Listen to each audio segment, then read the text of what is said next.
Olha, minha gente, a bola da vez é esse movimento aí dos caminhoneiros, que a gente não pode nem chamar de greve ainda, né? Eles, por enquanto, estão aí se mobilizando, fazendo bloqueios parciais em estradas, parciais. Acho isso até um dado digno de registro. Normalmente, quando tem protesto, juntam 30, 25, 14, fecham rodovias, fecham estradas pelos mais variados motivos.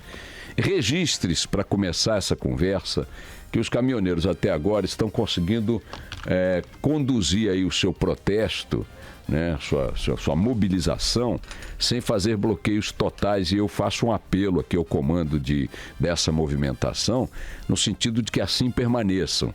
Cria transtorno para o trânsito, cria problemas para as outras pessoas que não são responsáveis pelo aumento dos combustíveis, né, outros cidadãos, mas não criam bloqueios. O trânsito vai fluindo lenta, vagarosamente, problematicamente, mas não estão criando bloqueios, o que é uma demonstração de um razoável grau de consciência em relação ao conjunto das pessoas. Embora muitas estradas, mesmo com bloqueio parcial, estejam caóticas, não podia deixar de ser.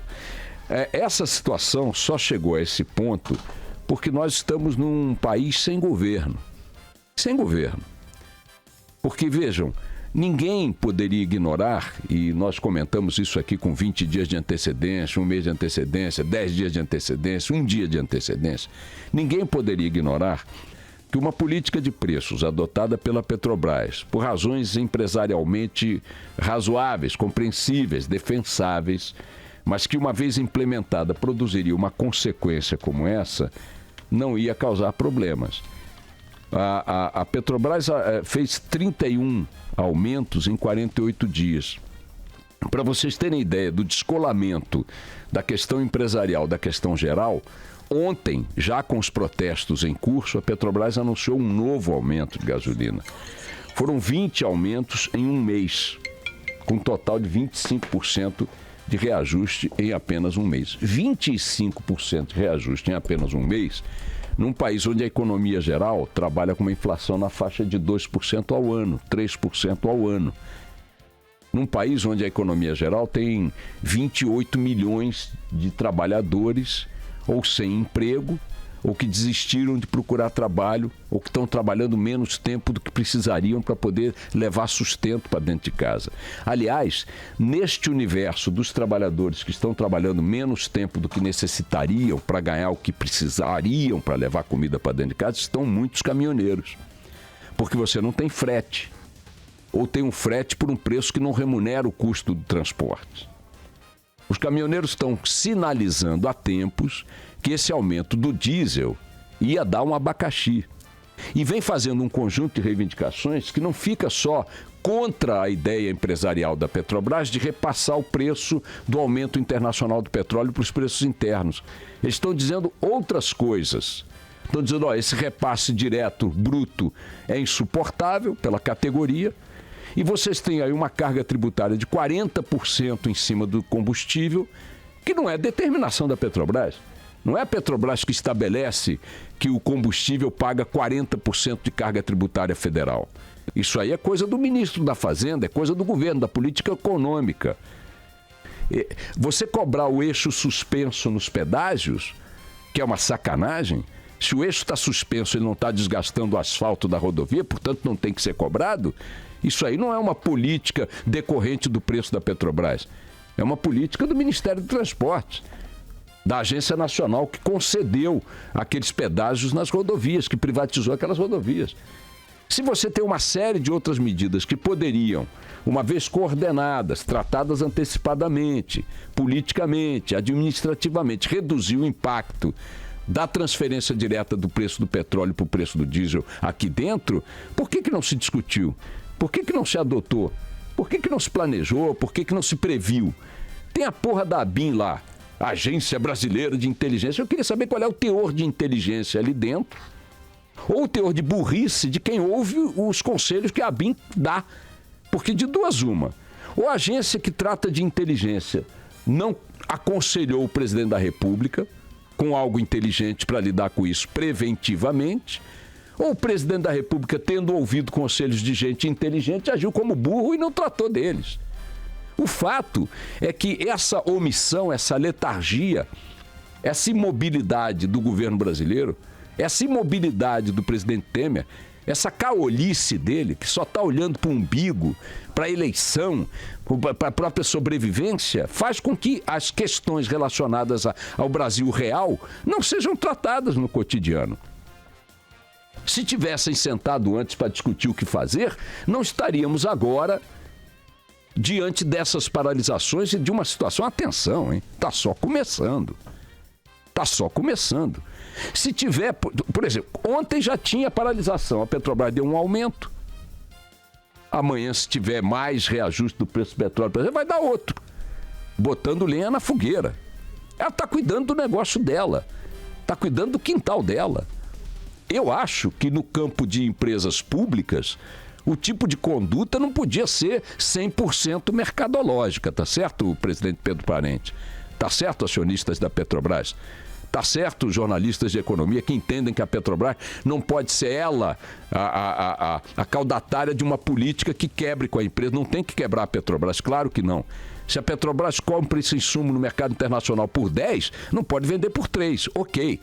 Mas ela pode, digamos, em vez de fazer o aumento automático, fazer a cada 15 dias ou a cada 30.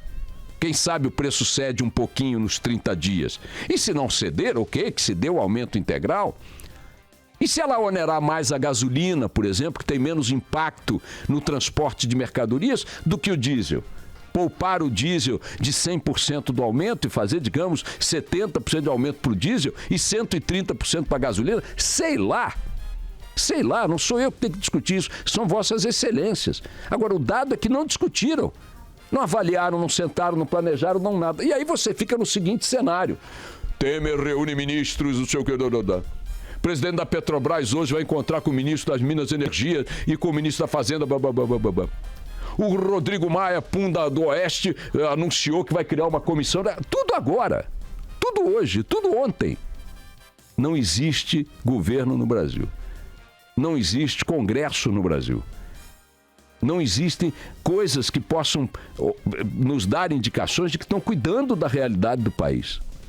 Ontem o ministro Eliseu Padilha anunciou finalmente, né, chefe da Casa Civil, todo poderoso Eliseu Padilha, que o governo buscará um pouco mais de controle para dar previsibilidade à alta dos combustíveis. Vai ficar o Padilha, isso está assim há um ano, quase um ano. Já foram dezenas de aumentos, Padilha. Os caminhoneiros vinham avisando que reagiriam a isso, Padilha. Vai para casa, Padilha. Ninguém sabia que isso ia acontecer, não foi por falta de aviso. Inclusive, bastava sintonizar aqui a Band News FM. A gente falou umas 10 vezes desse troço. Isso para fazer galhofa, porque todo mundo está falando.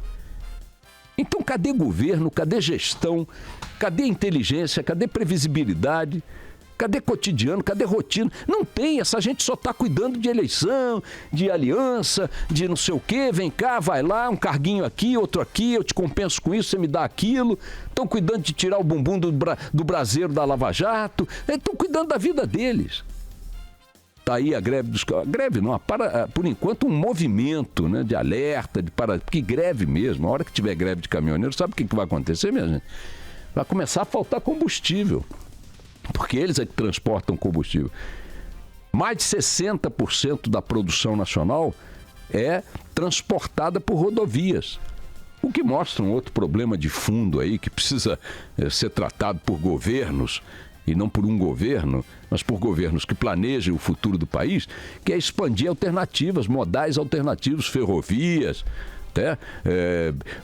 sistema fluvial de transporte, transporte pela costa. O Brasil tem uma costa maravilhosa, um mar razoavelmente tranquilo, rios gigantescos, territórios gigantescos, não tem ferrovia, não tem transporte fluvial, não tem transporte por navios na costa, que podiam ser muito mais incrementados, embora tudo isso use diesel, hein? Embora tudo isso use o diesel. Combustível é o mesmo para todo mundo, mas o custo unitário é menor. Você transforma mais carga com o mesmo gasto de combustível. O dado que chama atenção nisso, minha gente, concluindo, é o seguinte, que era uma cena que nós sabíamos que aconteceria em algum momento, não tinha dúvida. que é algo que vai se agravar se não surgir uma solução em 48, 24 horas, não tenho dúvida. Que a Petrobras, para ser coerente, vai acabar anunciando um próximo aumento se o petróleo subir nas próximas 48 horas, também não tenho dúvida. E que essa esculhambação mostra o seguinte: ninguém está governando o Brasil. Ninguém está governando o Brasil. Os órgãos existem para fingir que estão trabalhando. Eu queria sinceramente saber se a ABIN fez algum alerta ao presidente da República a partir da movimentação prévia dos sindicalistas, das associações de caminhoneiros, de que essa bomba ia estourar. Eu quero saber se o ministro dos Transportes tomou alguma maldita providência, além de cuidar dos cupinchas que estão disputando a eleição, em relação à questão do eixo suspenso. Eu quero saber se o ministro das Minas e Energias tratou de alguma porcaria, além de ficar com venda de Eletrobras para lá e para cá, percebendo que no quintal dele ia explodir esse assunto. Quero saber se alguém trabalhou preventivamente em relação a isso. E quer saber? A resposta é não.